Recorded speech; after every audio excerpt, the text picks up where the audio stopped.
the story of this day is obviously now in Jammu and Kashmir. A battle really between the PDP and the BJP for the #1 position as per leads at the moment. That could change, and they will change all the time because counting is a bit slow at the moment in the state of Jammu and Kashmir. But at the moment, a real battle for who will be #1. 28 plays 23. 23 of the BJP versus 28 of the PDP. But look at who is doing better than expected is the National Conference. They were wiped out in the general election. They led in just 2 assembly segments in that general election. Now they are leading in 13. And Omar Abdullah is leading in Birwa. He's trailing in Sonawar.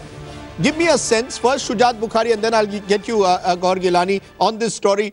Shujat, very quickly, is Omar Abdullah, has he been underestimated? Did something happen in the lead up to the last 2 phases where Omar Abdullah apparently spread the word secretly that the BJP was in a tie-up with Mufti Mohammad Saeed? Why is he doing a bit better now than he did in the general elections? Okay, we're trying to check the audio, but Gaur Gilani, respond to that. Why is Omar Abdullah doing better now?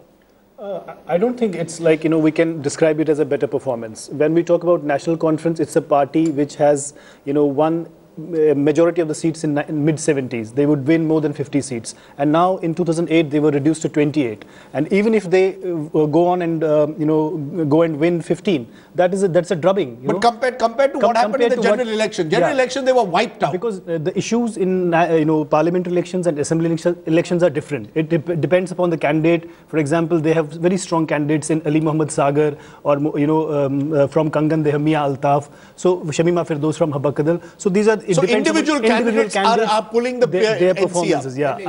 What about one of those individual candidates, and you were mentioning this, Gohar, which is coming interesting. I'm interested in him, is Sajjad Lone, who as of now is leading at the moment in Handwara. Again, an interesting candidate because openly Sajjad Lone was seen to be reaching out to Narendra Modi. Many saw him as almost a proxy candidate or a proxy face for the BJP in the valley. If he wins, if candidates like him win, what are their options? Is it simply to tie up with the Mufti Mohammad Saeed, or is it to simply be part of a more credible, constructive opposition this time? I think if Mr. Sajjad wins his seat in Handwara, that will be considered a success for him because he lost parliament elections twice. Yes. And this has been a stronghold of his father, Abdul Ghani Lone, who was also the Hurriyat chairman, and he had won 3 elections from the same constituency. So it's not surprising if he wins elections from that constituency. But they, PC is also fighting elections in many constituencies, but I don't think People's Conference winning more than 1 seat. Handwara, that's right. Handwara seems to be the seat that they're going to win. Interestingly, I don't know if Shujat Bukhari is back with us, but when he does join us, I want to raise that question of how the valley politics is now also seeing new faces emerge.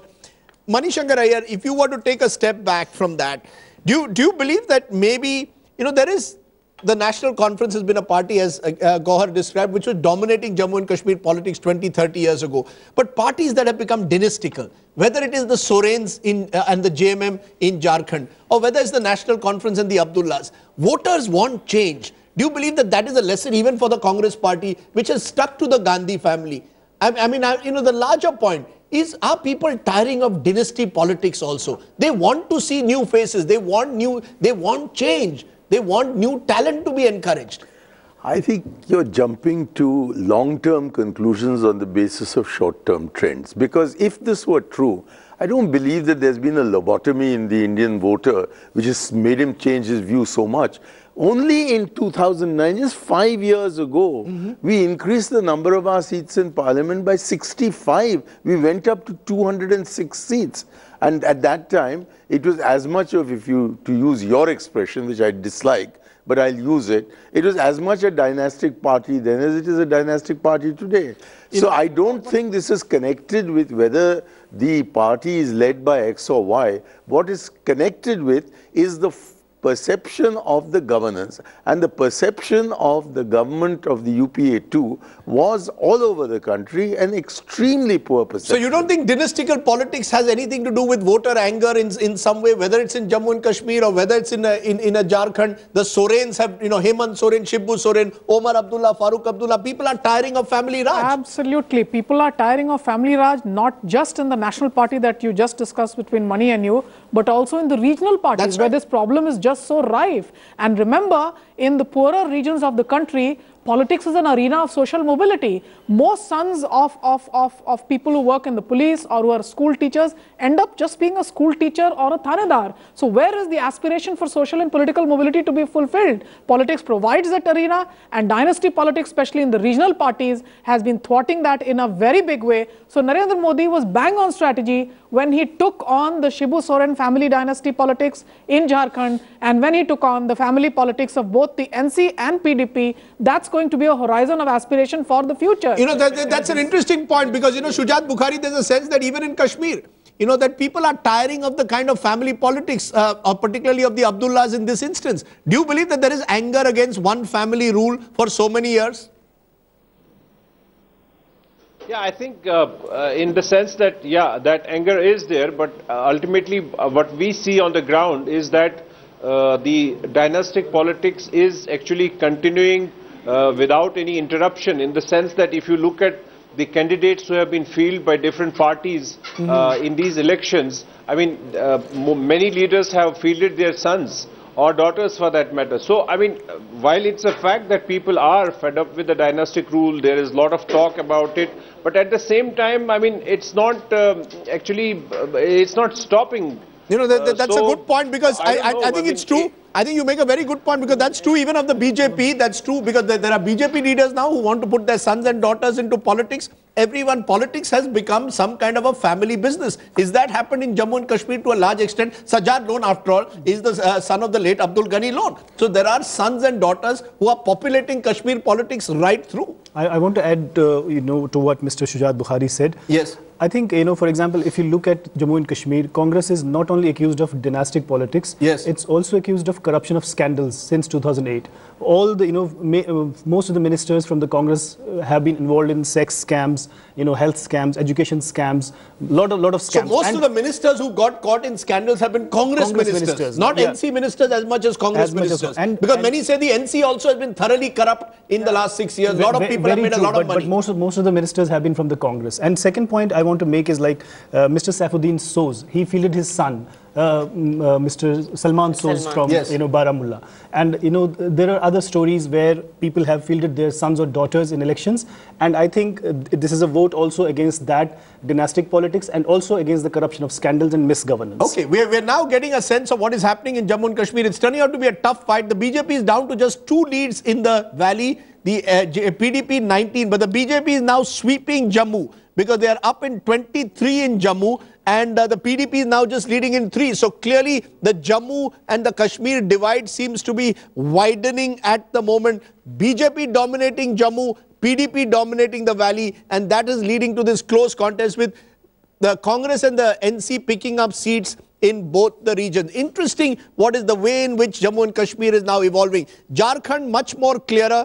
BJP set to form a government. Let me go to one of the key players of Jharkhand. Babulal Marandi, former Chief Minister, is joining me. Appreciate your joining us, Marandi Saab. Do you accept now the BJP was the party that has captured this mood for change?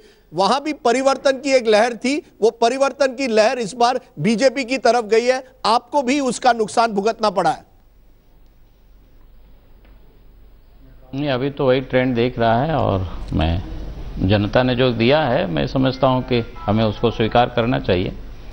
क्या देखेंगे चुनाव परिणाम के बाद कहां कैसे क्या गड़बड़ेगा। क्या वजह है कि ये परिवर्तन की लहर एक तरफा हो गई? क्या आपको लगता है कि कहीं ना कहीं आपकी जो ऑपोजिशन थी वो स्प्लिट थी, या एक नरेंद्र मोदी फैक्टर था? लोगों में नरेंद्र मोदी की तरफ एक उत्साह दिख रहा है, एक लगाव दिख रहा है। नहीं, यहाँ तो नरेंद्र मोदी के नाम पर ही बीजेपी चुनाव लड़ी है। जी जी, सब तो जगह स्लोगन में ही था, चलो चले मोदी के साथ चले, तो सीधा सीधा था। यहाँ कोई बीजेपी के झारखंड के किसी लीडर को इन्होंने आगे नहीं किया था। जी जी, और चूंकि इस बात को उनका अंदेशा थी, और मैं समझता हूँ कि राज्य की जनता को शायद लगा होगा कि चलो मोदी जी इस बार थोड़ा अच्छा करेंगे, क्योंकि बीजेपी ने यहाँ बहुत वर्षों तक झारखंड की जनता को जी ठगा था। तो मुझे लगता है कि मोदी के नाम पर ही लोगों ने यहाँ साथ दिया है, यह स्पष्ट है, क्योंकि मोदी के नाम पर ही बीजेपी चुनाव लड़ी है। मनीषा प्रियम मुझे याद दिला रही है कि आप भी एक जमाने में प्रचारक थे, आप भी बीजेपी के साथ थे। क्या आपको लगता है कि कभी आपने एक ऐसा दिन सोचा था कि बीजेपी इस तरह की लहर होगी, वो भी एक राष्ट्रीय नेता को लेकर? क्या कहीं ना कहीं आपको लगता है कि जैसे मैंने कहा कि झारखंड की जनता लोकल लीडर से तंग आ गई है, शिबू सोरेन हो या बाबूलाल मरांडी भी हो, और चाहती है कि एक राष्ट्रीय नेता आए जो झारखंड की छवि बदलेगा। नहीं, लोकल नेता से कोई तंग आ गए ऐसा मुझे नहीं लगता है, क्योंकि मैं कह सकता हूं कि हम तो जहां कहीं भी जाते हैं या लोग भी कहते हैं। क्या आप भी बीजेपी के साथ जाना चाहेंगे? सवाल नहीं है। क्या आप भी बीजेपी के साथ, क्योंकि चुनाव के पहले तो ऐसे अटकलें लगी थी कि आप कांग्रेस के साथ जाएंगे, लेकिन क्या अब आप चुनाव के बाद नतीजे आ गए बीजेपी के साथ? अटकलें तो लोग लगाते रहते हैं, तो किसके साथ? मैंने बार बार कहा कि भाई हम कोई व्यापारी नहीं है कि हम जहां मुनाफा हो वहीं जाए। व्यापार जो होता है ना, जहां मुनाफा देखता है वहीं अपना व्यापार को एस्टेब्लिश कर लेते हैं। हम तो विशुद्ध रूप से किसान हैं, किसान अपनी जमीन पर मेहनत करता है। जी, आपने बड़ी अच्छी बात कही कि राजनेता जो होता है व्यापारी नहीं होता है। हो या सुखाड़ हो, वहां से भागता नहीं। हाँ, आपने बड़ी अच्छी बात कही कि राजनेता व्यापारी नहीं होता है। ये लेकिन ये सर, लेकिन क्या आप मानते हैं? आज तो व्यापार को लोगों जिस प्रकार से पूंजी लोगों ने चुनाव में इन्वेस्ट किया इस बार, तो पूरी दुनिया ने देखा, पूरे देश ने देखा है। और बताओ कि इतना पैसे कहां से आते हैं, कौन लोग देते हैं? हम लोग भी पॉलिटिक्स करते हैं तो हमने देखा है कि पैसा दो ही प्रकार के लोग देते हैं, या तो श्रद्धा से लोग देते हैं, तो श्रद्धा से देने वालों को तो नाम बीजेपी कहां बताती है, कांग्रेस कहां बताती है। ढेर सारे अकाउंट में पैसा पड़ा हुआ है तो बताते हैं कि जब लगता है कि धर्मादा का खाता है उसमें लोग हुंडी में लोग डाला होगा कि वहीं पैसा वो दिखा रहे हैं। बाबूलाल जी, आप सीधा जो 2 नंबर पैसे होते हैं वो लोग इन्वेस्ट करते हैं। बाबूलाल जी, आप बड़ी बात कह रहे हैं, क्योंकि आप कहते हैं कि राजनीति एक तरह से व्यापार बन गई है। I want you to respond to that, Seshadri Chari. I know this is BJP's hour of glory in Jharkhand. I don't want to, in a sense, cast a dark spot, but I was told by people never before has so much of money been spent in a campaign. मैं पूरे देश की राजनीति के बारे में कह रहा हूँ। पूरे देश में राजनीति को एक व्यापार का रूप लोगों ने ले चुका है। मैं इस बात की बात बता रहा हूँ। ठीक है, उस व्यापार में कभी कभी हमारे जैसे जो किसान के बेटे होते हैं वो पिछड़ जाते हैं। उसमें क्या है, हम व्यापार नहीं है तो क्या कर सकते हैं उसमें से? नहीं, बट आई वांट टू मेहनत सर एक मिनट सर मरांडी जी, एक मिनट मुझे शेषाद्री चारी से पूछते जी दे। Many people say never before has so much of money, Seshadri Chari, been spent on an election campaign in Jharkhand like the BJP has, and as Babulal Marandi say ये पैसे आते कहां हैं? So it's all very well to say stable government is going to come, pay back time is going to come. I am told that some of the biggest industrialists of this country with an eye on the resources of Jharkhand have fully backed the BJP in this campaign. The amounts are staggering. They have never been, in the history of the poorest state of the country, so much of money has never been poured in. Question will arise. You have won a victory, but will it now be payback, IOUs? Those same industrialists will come, the same crony capitalism will take place in Jharkhand. I want a straight response. Is that a concern that you have? Be honest. You are an honest politician. Is that a concern? For all Mr. Modi's talk of corrupt-free administration, that chief minister in Jharkhand will be forced to give IOUs to these industrialists. No, I will agree if you say call Babulal Marandi a very honest politician. Even I have the greatest respect and regard for Babulal Marandi. Yes. I'll really celebrate the day when he forgets his own party and joins the BJP, so that he is able to really do. You want him to come back? Yes, you are offering Babulal Marandi to come back? Very much, very much. He has felt very hurt. It's not the question of offer. It's a request. He was your tallest leader at one time in Jharkhand. I know it. I know Babulal Marandi ji very well. Marandi ji, Seshadri Chari कह रहे हैं, come back to the party. घर वापसी कीजिए. घर वापसी के लिए बुला रहे हैं शेषाद्री चारी आपको. नहीं, आएंगे. कभी न कभी आएंगे. कोई बात नहीं है. तो भाई मैंने बार-बार कहा कि भाई कि हम अपने लिए पॉलिटिक्स नहीं करते हैं, और इसलिए मैंने कहा कि भाई हम तो झारखंड की जनता के लिए करते हैं, और झारखंड की जनता के बीच हम हैं जी, और जनता के बीच हम बने रहेंगे। ये जो डेमोक्रेसी में चुनाव में हार जीत होती रहती है, अगर आज कोई जीते हैं तो बीजेपी की स्थापना कब हुई और कब दिल्ली में पूर्ण बहुमत की सरकार बनी, तो लंबी समय तक उन्होंने भी संघर्ष किया है। और इसलिए ये कहना कोई बड़ी चमत्कार, और उस समय उन्होंने किया कि देश में सारी पॉलिटिकल पार्टी एक प्रकार से बुजुर्ग हो चुके हैं। जी। सारे लोगों ने देश ने परख चुका है। वैसी हालत में मोदी जी आए हैं तो स्वाभाविक रूप से उनको लोगों ने, देश की जनता ने भी स्वीकारा है, और आज मैं कह सकता हूं झारखंड में भी उनको लोगों ने स्वीकारा है। लेकिन इसका अर्थ ये कहना कि भाई सब कुछ छोड़ करके आदमी भाग जाए, चले जाए, तो हमने कहा कि ये भी कुछ दिनों के मेहमान होंगे। अब थोड़ी देर और देखिए, इन्होंने 6 महीना पहले जितने वादा किए थे वो अभी तक पूरा नहीं हुआ। सर मैं आपको रोक रहा हूँ, मैं ये कह रहा हूँ कि ऐसा नहीं है। सर मैं आपको रोक रहा हूँ थोड़ा, क्योंकि आपने बहुत बड़ी बात कही है। आपने कहा है कि राजनीति व्यवसाय नहीं हो सकता, राजनीति में हार जीत होती रहती है। आपने पैसे की तरफ भी इशारा किया, जिस तरह से पैसा फेंका गया है झारखंड की राजनीति में, और ये देखना पड़ेगा कि इस पैसे का कौन दुरुपयोग करता है, how is that money misuse. आपने कई बातों की से हमसे बात की है, आपने हमसे बात की बाबूलाल मरांडी, बहुत बहुत शुक्रिया। लेकिन I want to tell our viewers that one story is building up at the moment, and that story is in Jammu and Kashmir, because remarkably the numbers have changed now. It is turning out to be quite a contest in Jammu and Kashmir. Take a look at that. BJP now leading in 23, that's double of what it got last time when it won 11. The Congress is leading in 15, that's down 2, but the Congress is making a comeback if these numbers are right. The NC leading in 18. The NC, Omar Abdullah, at the moment is proving to be a surprise packet. PDP leading now in 21. So the PDP, which was leading in as many as 30 till a little while ago, has suddenly now dropped down to 21. Others are 7. We are seeing a remarkable shift at the moment taking place in the politics of Jammu and Kashmir. This is quite a turnaround just in the last few minutes that has taken place. Priyanka Chaturvedi, you should also smile. The Congress now leading in 15. So obviously you might well have a role to play in a post-poll formation. Who knows? The Congress might have the possibility of supporting one of the two parties, the regional parties. I mentioned that to you. I mentioned that to you at the beginning of the debate itself, though I'm being ridiculed a lot on Twitter as well. Yes. But this is something I have been maintaining ever since this debate began, that we would be in the power of negotiation as far as No, I know I shouldn't, but it's something that keeps me updated. Yes. But all I'd like to mention here is I mentioned it as soon as this debate started, that we would be in the power of negotiation in Jammu and Kashmir. And we must remember that we've been stakeholders in Jammu and Kashmir. We continue doing that. And as far as governance is concerned in Jammu and Kashmir, anyone who gets into an alliance would look at a partner which gives them stability rather than an insecurity that whoever the bigger partner is might be eaten up by the alliance partner.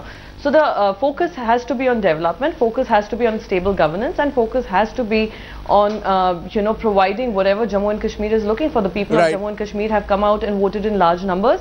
We will be stakeholders in the coming time too. Okay, interestingly, Jammu and Kashmir has reposed their faith in us, ma'am, you made your point. Which is very heartening. Ma'am, the point though that I want to make through the numbers which is coming out is that we are seeing 3 different regions voting. In Ladakh at the moment, the Congress is leading in 2. Not surprising, they've often done well there. National Conference in 1 and others in 1. Take a look at what is happening though in Jammu, where there is a more or less the BJP dominant party leading in 21, Congress in 7, National Conference in 7, PDP in 2, others in 1. So in Jammu, it is clear that the BJP is well ahead, and not just in the Jammu-Udhampur region, but obviously making gains also in Rajouri, Poonch and Doda-Kishtwar is what we are now being told.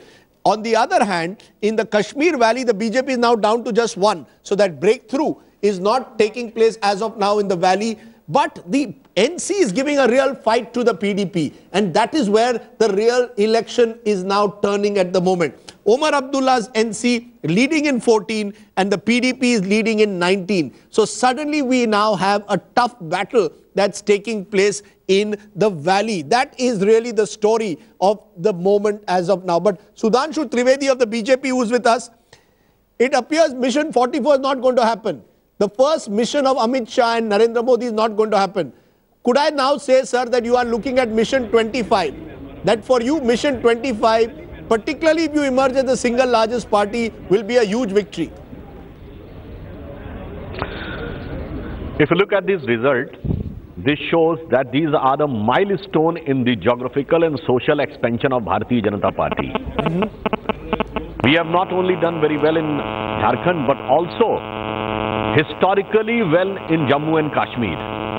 And if at all we are winning 1 seat in Kashmir Valley, this is a psychological breakthrough. Sir, I think your phone is, sir, I think your mobile is still on, which is creating a problem. If you can have that mobile switched on, you're saying you're making a psychological breakthrough. Maybe we should also keep our mobiles inside. Just check your mobile, sir, for a moment. In the meantime, Samir Kaul is joining us of the PDP. Samir Kaul, it appears at the moment this is not what you expected as of now.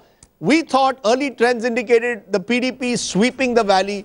Clearly something has changed, and many were telling us last 2 rounds, Omar Abdullah making a bit of a comeback because he was playing the card that the PDP was in some way in a secret deal with the BJP. As of now, you're ahead of the PDP, but not of the NC, not by a big margin. Has something gone wrong with the PDP campaign if these numbers hold? I wouldn't tend to feel so. I would just implore you to wait a little bit longer, because these are still too early in the day to really give you any really meaningful information into what's going to happen towards the end of the day. I think a little bit late in the afternoon would be a better time to discuss slightly more permanent settings. No, but would you agree that you haven't swept the valley? Sir, what is clear is you haven't swept the valley. What is clear is you haven't swept the valley like you did in the general election. That is very clear now. We don't know actually. We'll have to wait. Like I said, we'll have to wait a little bit longer. A little bit longer before you tend to understand, make that understanding out of the thing. No, but let's be honest. We are very hopeful that it will go the same way as it went in the... Okay, so you want to wait. We'll wait, of course. That's the good part of having this sort of round-the-clock coverage. But something is changing. Just a little bit longer. Yeah, yes, Manisha. In Jharkhand itself, if you see the numbers for the BJP, the leads have gone down a bit. Yes. Sudesh Mahto, the alliance partner of the BJP, is trailing in his seat. So a place where we thought the results were out, there's still something working out. And I think Mr. Chari's offer made to Mr. Babulal Marandi may have more substance than we decided to take it at that point of time. No. So, but as of now, the BJP leading in 37. So they're slightly down from the halfway mark. But they are, you know, as we said, we more or less expect the BJP to be in and around the halfway mark, which is 41 in Jharkhand. So Jharkhand appears at least that there will be a BJP government. Whether it will be the kind of majority that early trends suggested, we don't know. But Jammu and Kashmir, I think the best is not to analyze too much about Jammu and Kashmir at the moment, because the leads are changing in a remarkably quick manner. Remember, these are slower counting states, which is what might explain. But the fact is, Anuradha and Gauhar, this is the election that is keeping us going, because these leads are going to make it a fascinating election. Imagine, it's actually almost a 4-way split at the moment. 23, 15, 19, 22. What does this mean? It was expected to be, Four-way split. It was a four-cornered contest in a certain way. Of course, there was a certain disadvantage to Congress and the National Conference. Yes. But I think the exit polls had it the other way around, that the NC would be decimated or Congress would be totally decimated. Probably I've always said never do exit polls for Jammu and Kashmir. Probably my old friend Yogendra Yadav told me this. The one state where never do an exit poll is Jammu and Kashmir. Because things have changed since the Lok Sabha elections. I mean, the issues are different here. Yes. And besides, as far as National Conference is concerned, I think it's really worked hard on its cadres, on improving its cadres. That's what it's done in the last few months. Yes. It has been able to do that. In the Lok Sabha elections, a lot of NC cadres had voted against the party candidate. You know, let's be clear. Something is happening. I know that the PDP doesn't want to comment at this moment, but Gaur, Omar Abdullah told me in my last interview with him, I will surprise you on the 23rd. No, he can't surprise. He can't surprise. No, he can't surprise. But let's be honest. If these numbers remain, Omar Abdullah has shown that, as you said, at the local level, the National Conference cannot be written off. Because reports of their death are premature. It has been a cadre-based party, and it's one of it has a history. National Conference has a history since since long. Yes. Since mid 30s. So we cannot totally say that NC is decimated, but it is still a bad performance from the National Conference, even if they win 2015. Even if they win 2015, it's a bad performance. They had 28. And second point is, like, for example, if we look at single constituencies like Kangan, for example, where Mia Altaf is contesting, it's a constituency where his father was a spiritual leader, and they have 20,000 Gujar votes. So we have to look at each constituency in a separate manner. Mani, I'll let you respond. I have to take a break. Immediately after that, I'll come to you, because it's becoming clearer that we are seeing in Jammu and Kashmir a state reassuringly like an Indian state, which is split 4 ways. Nothing could be better if Jammu and Kashmir, in a way, because it shows a close contest. It will force every political party. You are telling all the time, you are telling me it is a very different state. Sorry, take back your words. I'm only saying, like every Indian state, it also will now need to learn to live with coalition politics, it appears, for an extended period of time. Because whatever happens, no single party is going to reach that magic figure of 44 in Jammu and Kashmir. Let me take a break. When we return, I will get plenty more on what is happening in this fascinating state of Jammu and Kashmir. And as Manisha reminded me, even Jharkhand, whether the BJP will get that kind of big majority it was hoping for in the early leads. It's a fascinating day.